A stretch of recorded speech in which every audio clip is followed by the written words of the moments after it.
ধরে রাখে কাপড়ের নতুনের মতো উজ্জ্বলতা। নতুন। হ্যালো ভিউয়ার্স, কেমন আছেন সবাই? আশা করি সবাই ভালো আছেন, সুস্থ আছেন।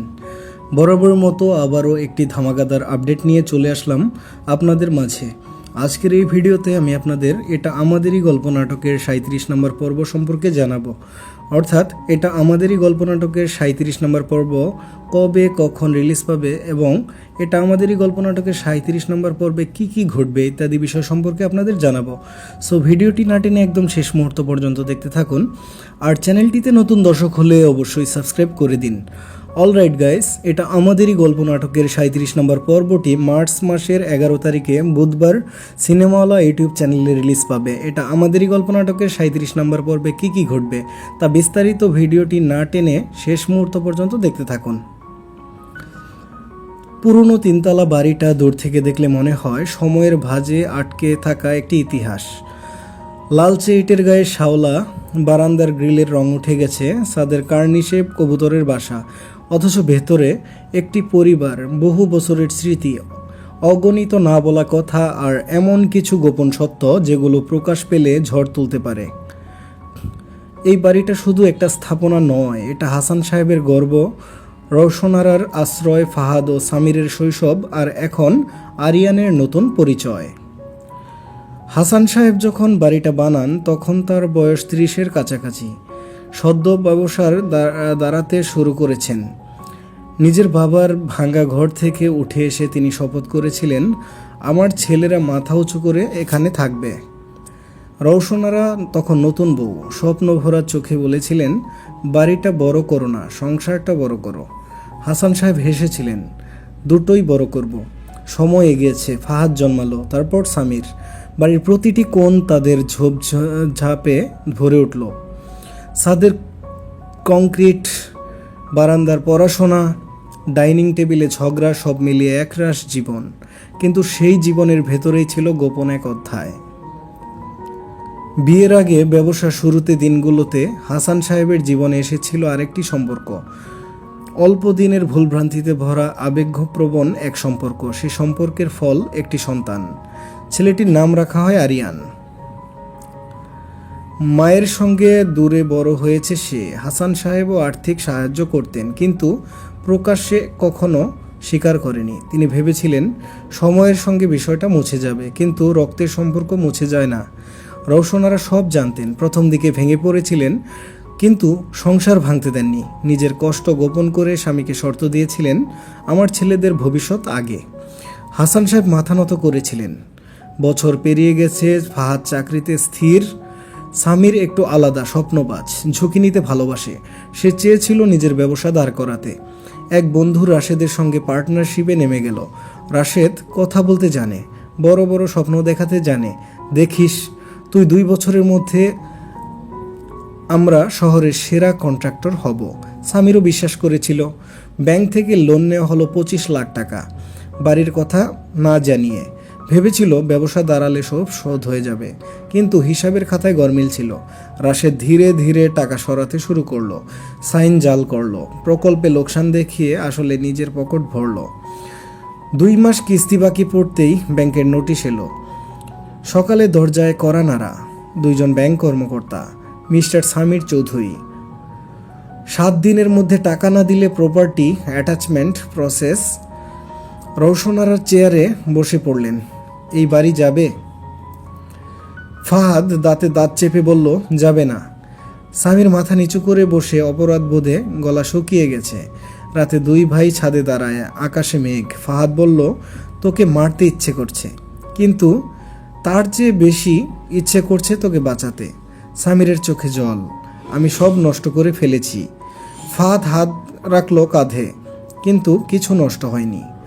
রাশেদের অফিস বন্ধ, সে পালিয়েছে, কিন্তু ভাগ্য সহায় ছিল। অন্য এক প্রতারিত পার্টনার পুলিশের কাছে অভিযোগ করে, তদন্তে ধরা পড়ে রাশেদ। তার বিরুদ্ধে একাধিক মামলা। সামিরের সাইন ব্যবহার করে অতিরিক্ত টাকা তোলার প্রমাণ মেলে। আংশিক টাকা ফেরত সে দিতে রাজি হয়। ফাহাদ নিজের শহরের বাইরে থাকা জমি বিক্রি করার সিদ্ধান্ত নেয়। মেহেরিন প্রথমে অবাক হয়েছিল, তুমি নিশ্চিত? ফাহাদ শান্তভাবে বলেছিল, বাড়ি গেলে সব যাবে। রাশেদের ফেরত টাকা, জমির অগ্রিম, সমান হয়ে ব্যাংকের বড় একটা অংশ শোধ করলো, বাকি অংশ রিশিডিউল। ঝড় কিছুটা থামে, কিন্তু চাপ সহ্য করতে পারেননি হাসান সাহেব। একদিন হঠাৎ পড়ে গেলেন। হাসপাতালে সাদা দেয়াল, মনিটরে শব্দ, রওশনারার কান্না, সব মিলিয়ে দম বন্ধ হয়ে অবস্থা। ডাক্তার বললেন মানসিক চাপ দেওয়া যাবে না, কিন্তু সবচেয়ে বড় চাপই তো এখন বাকি। হাসান সাহেবের 2 ছেলেকে রাতে ডাকলেন। বাড়ির কাগজ নিয়ে যা বলেছি পুরো সত্য না। 2 ভাই থমকে গেল। জমির এক অংশ আরেকজনের নামে। কার? তোদের আরেক ভাইয়ের নামে। ঘর নিস্তব্ধ। রওশনারা ঢুকে দাঁড়ালেন। আমি জানতাম। স্বামীর পেছনে সরে গেল। এতদিন ফাহাদ চাপা গলায় বলল, আমার ভাই। পরদিন এক যুবক হাসপাতালের বাইরে দাঁড়িয়ে, চোখে দ্বিধা, মুখে লাজুক হাসি। নাম আরিয়ান। চেহারায় হাসান সাহেবের ছাপ। সে জানতো না সত্য ফাঁস হয়েছে। কেবিনে ঢুকে বলল, আঙ্কেল কেমন আছেন? সামিরের বুক ধরফর। ফাহাদ গভীরভাবে তাকিয়ে। হাসান সাহেব বললেন, ও আমার ছেলে। আরিয়ানের মাথা নিচু করে ফেলে। আমি কিছুই চাই না, শুধু দূর থেকে দেখতে চেয়েছিলাম। খবর ছড়িয়ে পড়তে সময় লাগেনি। অবৈধ সন্তান, মানসম্মান শেষ, প্রতিবেশীদের ফিসফাস, আত্মীয়দের কটাক্ষ। একদিন খালামণি এসে সরাসরি প্রশ্ন করলেন, নতুন ছেলেটা কে? সামির বলল, আমার ভাই। ঘরে নিস্তব্ধতা। বাড়ির সামনে লোকজন দাঁড়িয়ে আলোচনা করছে। মেহেরিন অপমান সহ্য করতে না পেরে কাঁদে। ফাহাদ বাইরে গিয়ে বলল, সম্মান লুকিয়ে রাখলে যায়, সত্য বলেন না। রাতে আরিয়ান ব্যাগ গোছাচ্ছিল। আমি থাকলে আপনাদের সমস্যা হবে। ফাহাদ ব্যাগ নামিয়ে রাখল। তুই গেলে আমি ছোট হয়ে যাব। সামির ধীরে বলল, আমাদের ভাই হবি? আরিয়ান চোখ মুছে মাথা নেড়ে সম্মতি দিল। আইনজীবী জানালেন 3 ভাগ হতে পারে সম্পত্তি। হাসান সাহেব বললেন, আমি চাই 3 জনের সমান অধিকার থাক। সামির দীর্ঘশ্বাস ফেলল, আমি রাজি। ফাহাদ বলল, সম্পর্ক ভাগ হবে না। আরিয়ান বলল, আমি শুধু স্বীকৃতি চাই। হঠাৎ হাসান সাহেবের শ্বাসকষ্ট। আবার হাসপাতালে। 3 ভাই হাত ধরে পাশে দাঁড়ায়। ডাক্তার জানালেন অবস্থা স্থিতিশীল। সেই রাতে করিডোরে বসে 3 জন কথা বলল। সামির, আজ বুঝলাম রক্তের সম্পর্ক লুকানো যায় না। ফাহাদ, আমরা 3 জনই তার রক্ত। আরিয়ান, আজ প্রথমবার মনে হচ্ছে আমি একা না। কয়েকদিন পরে বাড়ির ছাদে মিলাদ, সবাই উপস্থিত। হাসান সাহেব হুইল চেয়ারে বসলে বললেন, আমার 3 ছেলে সমান। নিস্তব্ধতা। সামির আরিয়ানের কাঁধে হাত রাখল। ফাহাদ অন্য পাশে। প্রতিবেশীরা মাথা নত করল। সমাজের কণ্ঠ থেমে গেল। বাড়ির ভেতরের বাতাস বয়ে গেছে। ডাইনিং টেবিলে এখন 3 ভাই। সামির নতুন ব্যবসা শুরু করেছে। এবার স্বচ্ছ হিসাব, ফাহাদের পরামর্শে। ফাহাদ অফিস শেষে বাড়িতে ফিরে 3 জন একসাথে চা খায়। আরিয়ান নিজের পড়াশোনা শেষ করে চাকরির চেষ্টা করছে। সে এখন আর দূরের কেউ না। রওশনারা মাঝে মাঝে চুপচাপ বসে 3 জনকে দেখে। তার চোখে জল আসে, কিন্তু সেটা আর কষ্টের না, স্বস্তির। পুরনো 3 তলা বাড়িটা এখনও পুরনো, দেয়ালগুলো একই, কিন্তু ভেতরের মানুষগুলো বদলে গেছে। ঋণ এসেছে গেছে, প্রতারক এসেছে ধরা পড়েছে, গোপন সত্য বেরিয়েছে, ঝড় তুলেছে। কিন্তু একটা জিনিস টিকে গেছে, সেটা হচ্ছে পরিবার। এই বাড়ি শিখিয়েছে সম্পত্তি ভাগ হয়, সম্মান প্রশ্নবিদ্ধ হয়, ভুল হয়, মানুষ ভেঙে পড়ে, কিন্তু ভালোবাসা থাকলে পরিবার টিকে যায়। রাতে ছাদে 3 ভাই, আকাশে তারা। ফাহাদ বলল, এই ভারী ভাঙবে না। সামির হাত বাড়ালো, কোনো গোপন থাকবে না। আরিয়ান হাত রাখলো তাদের ওপর। আমি কখনো দূরে যাব না। 3 হাত একসাথে। ক্যামেরা ধীরে ধীরে দূরে সরে যায়। পুরনো বাড়িটা দাঁড়িয়ে থাকে আরও দৃঢ় এক জীবন্ত ইতিহাস হয়ে। এটাই তাদের গল্প, এটাই আমাদেরই গল্প। 3 হাতের ওপর যখন চাঁদের আলো পড়েছে, কেউ কথা বলছে না, কিন্তু নীরবতার ভেতরেই জন্ম নিচ্ছে নতুন এক অধ্যায়। ঝড় নেমেছে, এটা সত্যি, কিন্তু ঝড়ের পরে যে ধ্বংসস্তূপ থাকে সেটা গোছাতে সময় লাগে। পরের কয়েক সপ্তাহ ছিল অদ্ভুত। বাড়ির ভেতরে শান্তি, কিন্তু বাইরে ফিসফাস। অফিসে ফাহাদকে সহকর্মী জিজ্ঞাসা করে, শুনলাম তোমাদের পরিবারে নতুন কেউ এসেছে। ফাহাদ হেসে উত্তর দেয়, নতুন না, শুধু দেরিতে পাওয়া। সামির বাজারে গেলে লোক তাকায়, কেউ সহানুভূতিতে তাকায়, কেউ কৌতূহলে। কিন্তু সবচেয়ে কঠিন সময়টা ছিল আরিয়ানের জন্য। সে সব সময় একটু দূরে দাঁড়িয়ে থাকতো, ডাইনিং টেবিলে বসতো কিন্তু কম কথা বলতো। নিজেকে গুছিয়ে নিতে সময় লাগছিল। একদিন রওশনারা তাকে ডাকলেন, তুই কি আমাকে খালা বলবি? আরিয়ান মাথা নিচু করল। আপনি যদি অনুমতি দেন আমি মা ডাকতে চাই। রওশনারার চোখ ভিজে গেল। বহু বছরের জমে থাকা কষ্ট গলে জল হয়ে পড়ল। তিনি হাত বাড়িয়ে দিলেন, আয়। আমার ছেলের জায়গাটা খালি ছিল না, শুধু অপূর্ণতা ছিল। সামির এবার নতুন করে শুরু করলো ব্যবসা। সে আর একা সিদ্ধান্ত নেয় না, প্রতিটি হিসাব ফাহাদের সাথে আলোচনা করে। ফাহাদ বলল, লাভ ছোট হলেও সমস্যা নেই, স্বচ্ছতা থাকতে হবে। আরিয়ানও যুক্ত হলো, সে অ্যাকাউন্টিং জানে। রাশেদের প্রতারণা তাকে কাঁপিয়ে দিয়েছিল। একদিন সামির বলল, তুই চাইলে বাইরে চাকরি করতে পারিস, আমাদের জন্য আটকে থাকিস না। আরিয়ান শান্তভাবে উত্তর দিল, আমি পালিয়ে বড় হয়েছি, এবার দাঁড়িয়ে বড় হতে চাই। এই কথাটা শুনে ফাহাদ বুঝলো এই ছেলেটা ভিতরে অনেক শক্ত। একদিন মহল্লার এক অনুষ্ঠানে সবাই আমন্ত্রিত। ফাহাদ দ্বিধায় ছিল, যাবে কি যাবে না। রওশনারা বললেন, আমরা লুকিয়ে থাকবো কেন? 3 ভাই একসাথে গেল। প্রথমে ফিসফাস, তারপর কৌতূহলী দৃষ্টি। একজন প্রবীণ প্রতিবেশী হেসে হাসান সাহেবের হাত ধরলেন। ভুল মানুষ করে, স্বীকার করা বড় কথা। ধীরে ধীরে পরিবেশ বদলালো। সমাজের চোখ কঠোর, কিন্তু সময়ের সাথে সাথে নরম হয়। হাসান সাহেব এখন আগের মতো শক্ত নন, হুইল চেয়ারেই বেশি সময় কাটে। এক রাতে তিনি আরিয়ানকে ডাকলেন, তোকে ছোটবেলা থেকে কোলে নিতে পারিনি। আরিয়ান বলল, আমি কখনো দাবি করিনি, কিন্তু আমার করা উচিত ছিল। দুজনের চোখেই জল। ফাহাদ ও সামির দরজার বাইরে দাঁড়িয়ে শুনছিল। তাদের মনে হলো এই কথাগুলো শুধু আরিয়ানের জন্য না, তাদের জন্যও। সবকিছু ঠিকঠাক চলছিল, হঠাৎ আবার সমস্যা। রাশেদের মামলার শুনানি। সে দাবি করল সব সিদ্ধান্ত সামিরের ছিল। কোর্টে যেতে হলো। সামির ভেঙে পড়ছিল, আমি আবার সমাজের সামনে দাঁড়াতে পারবো না। ফাহাদ বলল, এবার আমরা 3 জন দাঁড়াবো। কোর্টরুমে বিচারক প্রশ্ন করেন। আরিয়ান সামনে এগিয়ে এসে নথি দেখায়। এখন সাইন জাল। এই জাল সাইনটি ছিল রাশেদের। এই ট্রান্সফারের অনুমতি ছিল না। তার স্পষ্ট বক্তব্য মামলার মোড় ঘুরিয়ে দেয়। রাশেদের জামিন বাতিল হয়। সামির কোর্টের বাইরে দাঁড়িয়ে ভাইকে জড়িয়ে ধরে, তুই না থাকলে আমি শেষ হয়ে যেতাম। আরিয়ান হেসে বলল, ভাইরা একে অপরকে বাঁচায়।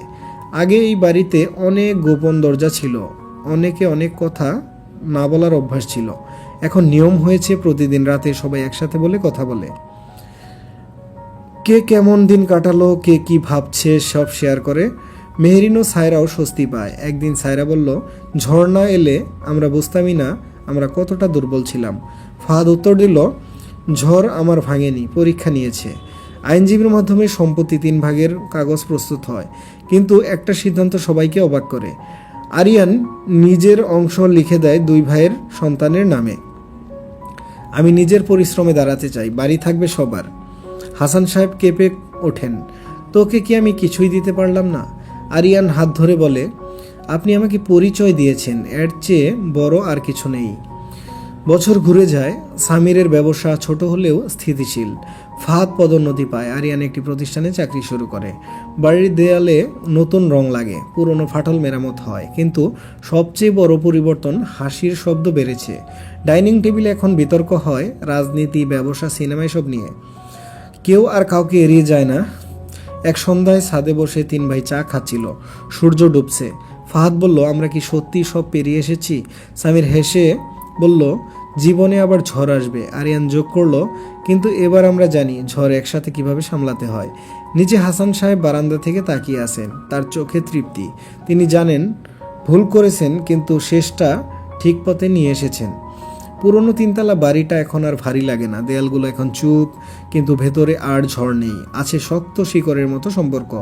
এই গল্পে ঋণ ছিল, প্রতারণা ছিল, গোপন সন্তান ছিল, সমাজে কটাক্ষ ছিল, কিন্তু সব কিছুর শেষে ছিল ক্ষমা, সাহস, স্বীকারোক্তি আর ভালোবাসা। একটা পরিবার ভাঙতে বসেছিল, কিন্তু তারা বেছে নিয়েছিল দাঁড়িয়ে থাকার পথ। তাই আজও সন্ধ্যা নামলে ছাদের উপরে 3টি ছায়া দেখা যায় একসাথে। এটা শুধু তাদের গল্পই নয়, এটা আমাদেরই গল্প। এটা শুধু প্রমাণ, যখন সত্য আলোয় আসে তখন সম্পর্ক নতুন করে জন্ম নেয়। আর পুরনো বাড়িটা তখন শুধু ইট পাথর থাকে না, হয়ে যায় ইতিহাস, কারণ এটা আমাদেরই গল্প।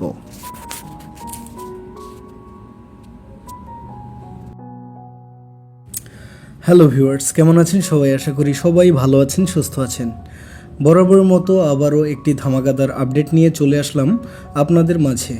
আজকের এই ভিডিওতে আমি আপনাদের এটা আমাদেরই গল্প নাটকের 37 নম্বর পর্ব সম্পর্কে জানাবো। অর্থাৎ এটা আমাদেরই গল্প নাটকের 37 নম্বর পর্ব কবে কখন রিলিজ পাবে এবং এটা আমাদেরই গল্প নাটকের 37 নম্বর পর্বে কি কি ঘটবে ইত্যাদি বিষয় সম্পর্কে আপনাদের জানাবো। সো ভিডিওটি না টেনে একদম শেষ মুহূর্ত পর্যন্ত দেখতে থাকুন। আর চ্যানেলটিতে নতুন দর্শক হলে অবশ্যই সাবস্ক্রাইব করে দিন। অলরাইট গাইস, এটা আমাদেরই গল্প নাটকের 37 নম্বর পর্বটি মার্চ মাসের 11 তারিখে বুধবার সিনেমাওয়ালা ইউটিউব চ্যানেলে রিলিজ পাবে। এটা আমাদেরই গল্প নাটকের 37 নম্বর পর্বে কি কি ঘটবে তা বিস্তারিত ভিডিওটি না টেনে শেষ মুহূর্ত পর্যন্ত দেখতে থাকুন। পুরনো তিনতলা বাড়িটা দূর থেকে দেখলে মনে হয় সময়ের ভাঁজে আটকে থাকা একটি ইতিহাস। লালচে ইটের গায়ে শাওলা, বারান্দার গ্রিলের রং উঠে গেছে, ছাদের কার্নিশে কবুতরের বাসা, অথচ ভেতরে একটি পরিবার, বহু বছরের স্মৃতি, অগণিত না বলা কথা আর এমন কিছু গোপন সত্য যেগুলো প্রকাশ পেলে ঝড় তুলতে পারে। এই বাড়িটা শুধু একটা স্থাপনা নয়, এটা হাসান সাহেবের গর্ব, রওশনারার আশ্রয়, ফাহাদ ও সামিরের শৈশব, আর এখন আরিয়ানের নতুন পরিচয়। হাসান সাহেব যখন বাড়িটা বানান তখন তার বয়স 30-এর কাছাকাছি। সদ্য ব্যবসার দাঁড়াতে শুরু করেছেন। নিজের বাবার ভাঙা ঘর থেকে উঠে এসে তিনি শপথ করেছিলেন, আমার ছেলেরা মাথা উঁচু করে এখানে থাকবে। রওশনারা তখন নতুন বউ, স্বপ্ন ভরা চোখে বলেছিলেন, বাড়িটা বড় করো না, সংসারটা বড় করো। হাসান সাহেব হেসেছিলেন, দুটোই বড় করব। সময় এগিয়েছে, ফাহাদ জন্মালো, তারপর সামির। বাড়ির প্রতিটি কোণ তাদের ঝোপঝাপে ভরে উঠল। ছাদের কংক্রিট, বারান্দার পড়াশোনা, ডাইনিং টেবিলে ঝগড়া, সব মিলিয়ে একরাশ জীবন। কিন্তু সেই জীবনের ভেতরেই ছিল গোপন এক অধ্যায়। বিয়ের আগে ব্যবসা শুরুতে দিনগুলোতে হাসান সাহেবের জীবনে এসেছিল আরেকটি সম্পর্ক, অল্প দিনের ভুলভ্রান্তিতে ভরা আবেগপ্রবণ এক সম্পর্ক। সে সম্পর্কের ফল একটি সন্তান। ছেলেটির নাম রাখা হয় আরিয়ান। মায়ের সঙ্গে দূরে বড় হয়েছে সে। হাসান সাহেবও আর্থিক সাহায্য করতেন, কিন্তু প্রকাশ্যে কখনো স্বীকার করেনি। তিনি ভেবেছিলেন সময়ের সঙ্গে বিষয়টা মুছে যাবে, কিন্তু রক্তের সম্পর্ক মুছে যায় না। রওশনারা সব জানতেন। প্রথম দিকে ভেঙে পড়েছিলেন, কিন্তু সংসার ভাঙতে দেননি। নিজের কষ্ট গোপন করে স্বামীকে শর্ত দিয়েছিলেন, আমার ছেলেদের ভবিষ্যৎ আগে। হাসান সাহেব মাথা নত করেছিলেন।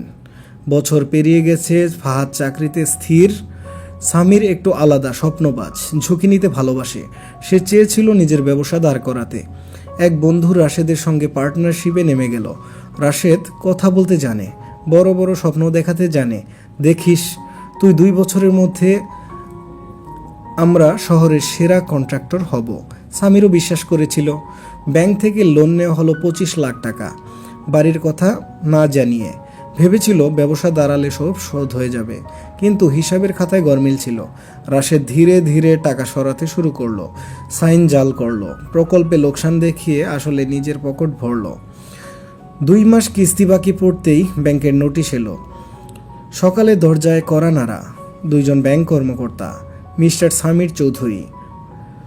7 দিনের মধ্যে টাকা না দিলে প্রপার্টি অ্যাটাচমেন্ট প্রসেস। রওশনারার চেয়ারে বসে পড়লেন, এই বাড়ি যাবে? ফাহাদ দাঁতে দাঁত চেপে বলল, যাবে না। সামির মাথা নিচু করে বসে অপরাধ বোধে গলা শুকিয়ে গেছে। রাতে 2 ভাই ছাদে দাঁড়ায়, আকাশে মেঘ। ফাহাদ বলল, তোকে মারতে ইচ্ছে করছে, কিন্তু তার চেয়ে বেশি ইচ্ছে করছে তোকে বাঁচাতে। সামিরের চোখে জল, আমি সব নষ্ট করে ফেলেছি। ফাহাদ হাত রাখলো কাঁধে, কিন্তু কিছু নষ্ট হয়নি। রাশেদের অফিস বন্ধ, সে পালিয়েছে, কিন্তু ভাগ্য সহায় ছিল। অন্য এক প্রতারিত পার্টনার পুলিশের কাছে অভিযোগ করে। তদন্তে ধরা পড়ে রাশেদ, তার বিরুদ্ধে একাধিক মামলা। সামিরের সাইন ব্যবহার করে অতিরিক্ত টাকা তোলার প্রমাণ মেলে। আংশিক টাকা ফেরত সে দিতে রাজি হয়। ফাহাদ নিজের শহরের বাইরে থাকা জমি বিক্রি করার সিদ্ধান্ত নেয়। মেহেরিন প্রথমে অবাক হয়েছিল, তুমি নিশ্চিত? ফাহাদ শান্তভাবে বলেছিল, বাড়ি গেলে সব যাবে। রাশেদের ফেরত টাকা, জমির অগ্রিম সমান হয়ে ব্যাংকের বড় একটা অংশ শোধ করল। বাকি অংশ রিশিডিউল। ঝড় কিছুটা থামে। কিন্তু চাপ সহ্য করতে পারেননি হাসান সাহেব। একদিন হঠাৎ পড়ে গেলেন। হাসপাতালে সাদা দেয়াল, মনিটরের শব্দ, রওশনারের কান্না, সব মিলিয়ে দম বন্ধ হয়ে অবস্থা। ডাক্তার বললেন মানসিক চাপ দেওয়া যাবে না, কিন্তু সবচেয়ে বড় চাপই তো এখন বাকি। হাসান সাহেবের 2 ছেলেকে রাতে ডাকলেন। বাড়ির কাগজ নিয়ে যা বলেছি পুরো সত্য না। 2 ভাই থমকে গেল। জমির এক অংশ আরেকজনের নামে। কার? তোদের আরেক ভাইয়ের নামে। ঘর নিস্তব্ধ। রওশনারা ঢুকে দাঁড়ালেন। আমি জানতাম। সামির পেছনে সরে গেল। এতদিন ফাহাদ চাপা গলায় বলল, আমার ভাই। পরদিন এক যুবক হাসপাতালের বাইরে দাঁড়িয়ে, চোখে দ্বিধা, মুখে লাজুক হাসি। নাম আরিয়ান। চেহারায় হাসান সাহেবের ছাপ। সে জানতো না সত্য ফাঁস হয়েছে। কেবিনে ঢুকে বলল, আঙ্কেল কেমন আছেন? সামিরের বুক ধরফর। ফাহাদ গভীরভাবে তাকিয়ে। হাসান সাহেব বললেন, ও আমার ছেলে। আরিয়ানের মাথা নিচু করে ফেলে। আমি কিছুই চাই না, শুধু দূর থেকে দেখতে চেয়েছিলাম। খবর ছড়িয়ে পড়তে সময় লাগেনি। অবৈধ সন্তান, মানসম্মান শেষ। প্রতিবেশীদের ফিসফাস, আত্মীয়দের কটাক্ষ। একদিন খালামণি এসে সরাসরি প্রশ্ন করলেন, নতুন ছেলেটা কে? সামির বলল, আমার ভাই। ঘরে নিস্তব্ধতা। বাড়ির সামনে লোকজন দাঁড়িয়ে আলোচনা করছে। মেহেরিন অপমান সহ্য করতে না পেরে কাঁদে। ফাহাদ বাইরে গিয়ে বলল, সম্মান লুকিয়ে রাখলে যায়, সত্য বলেন না। রাতে আরিয়ান ব্যাগ গোছাচ্ছিল। আমি থাকলে আপনাদের সমস্যা হবে। ফাহাদ ব্যাগ নামিয়ে রাখল। তুই গেলে আমি ছোট হয়ে যাব। সামির ধীরে বলল, আমাদের ভাই হবি? আরিয়ান চোখ মুছে মাথা নেড়ে সম্মতি দিল। আইনজীবী জানালেন 3 ভাগ হতে পারে সম্পত্তি। হাসান সাহেব বললেন, আমি চাই 3 জনের সমান অধিকার থাক। সামির দীর্ঘশ্বাস ফেলল, আমি রাজি। ফাহাদ বলল, সম্পর্ক ভাগ হবে না। আরিয়ান বলল, আমি শুধু